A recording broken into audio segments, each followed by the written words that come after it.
কুয়াশাচ্ছন্ন শীতের সকালে গ্রামের মাটির পথে দেখা যাচ্ছে কাঁধে বাঁশের বোঝা আর চোখ বাঁধা মহিষ একটি যন্ত্র নিয়ে ধীরে ধীরে ঘুরছে। প্রতিটি চক্রে মহিষের ভারী পায়ের আওয়াজ যেন কাঁপিয়ে দিচ্ছে মাটি। এই ঘুরন্ত যন্ত্রের নিচে আখ পিষে পিষে বের হচ্ছে স্ফটিকের মতো স্বচ্ছ রস।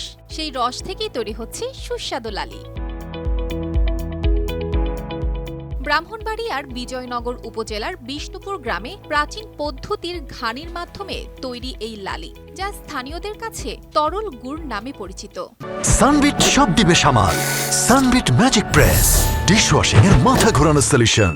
বিজয়নগরের যে ঐতিহ্যবাহী আখ থেকে মাড়াই করে যে লালি তৈরি হয়, এটা খাওয়ার জন্য এবং খাওয়ার পর আমরা সবাই 1-2 লিটার করে লালি নিয়ে যাই। এটা আমাদের এই ব্রাহ্মণবাড়িয়া পূর্ব অঞ্চলের একটি ঐতিহ্য।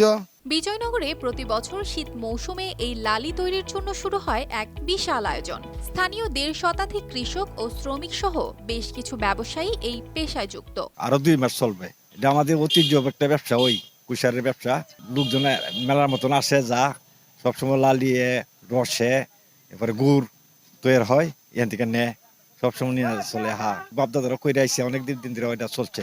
লালির স্বাদ কেবল মিষ্টিতেই নয়, এর ব্যবহারেও রয়েছে বৈচিত্র্য। পিঠাপুলি থেকে শুরু করে মুড়ির সঙ্গে মিশিয়ে খাওয়া সবখানেই লালির জয় জয়কার। আর এই মিষ্টি তরল গুড়ের প্রক্রিয়াটি দেখতে এবং সরাসরি কিনতে প্রতি বছর বিভিন্ন অঞ্চল থেকে মানুষ ছুটে যান বিজয়নগরে। বিষ্ণুপুর ও দুলালপুর গ্রাম এই লালি উৎপাদনের প্রধান কেন্দ্র। সোশ্যাল মিডিয়াতে দেখেছি বিজয়নগরে এই ধরনের একটা লালি তৈরি হয়। তো আমাদের গ্রাম বাংলার একটা ঐতিহ্য লালি, এটা খাওয়ার জন্য এবং আসার জন্য দেখার জন্য আমি ভিজিট করছি। অনেক ভালো লেগেছে এবং আমি নিজেও আমার জন্য নিয়ে যাব, আমার ফ্যামিলির জন্য, আত্মীয় স্বজনের জন্য। উপজেলা কৃষি অফিসের তথ্য মতে শীতের মৌসুমে এখানে 16 থেকে 20 হেক্টর জমিতে আখ চাষ করা হয়। এর থেকে প্রায় 800 থেকে 1000 মেট্রিক টন আখ উৎপন্ন হয়। 1 মণ লালি তৈরিতে প্রয়োজন 400 কেজি আখ। এই লালির প্রতি কেজির বাজার মূল্য 150 টাকা।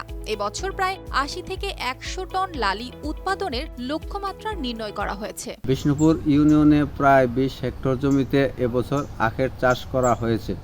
এখানে প্রায় 900 মেট্রিক টন আখ উৎপাদন হবে বলে আশাবাদী। এখানের গুড় এবং লালি খুবই উৎকৃষ্ট মানের। এখানে কোনো ভেজাল ওষুধ দেওয়া হয় না। ভেজাল ওষুধ যাতে না দেয়, এজন্য আমরা কৃষকদেরকে পরামর্শ দিতেছি। শীতের সকালে গরম লালির মিষ্টি গন্ধ যেন গ্রামীণ জীবনের এক অমূল্য সম্পদ। এটি কেবল বিজয়নগরের নয়, বাংলাদেশের এক চিরায়ত ঐতিহ্যের গল্প। News desk, RTV।